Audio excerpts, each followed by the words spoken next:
Қайырлы күн баршаңызға достар. Бүгін сіздермен бірге осындай қытырлап тұратын капустадан салат жасайтын боламыз. Ең алдымен осындай жарты капустаны алдым.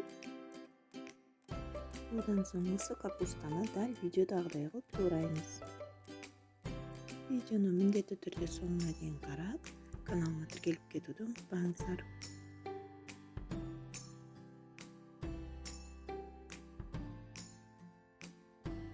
Бәрін турап болған соң капустамызды осылай бір-бірлеп ажыратып шығамыз.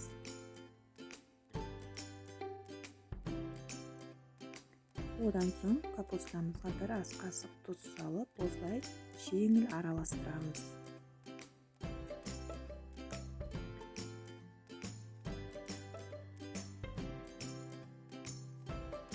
Енді сәбізімізді осындай арнайы теркадан өткеріп,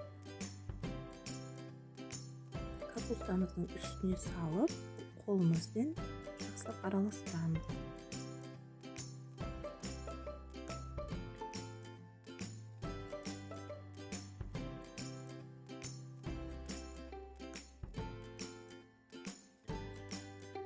Мінекей араластырып болдық. Енді осындай тарелкамен үстін жауып қойыңыздар.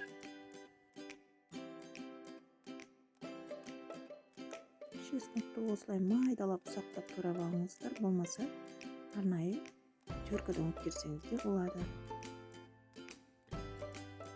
Мен осылай 15 минут қойып алдым. Капуста мен сәбіздің көлемі біршама кішірейген.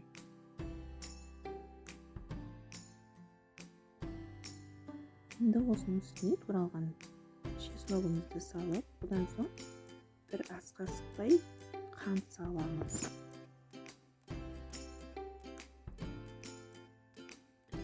Одан соң дәміне қарай паприка, ащы бұрыш, кориандр саламыз.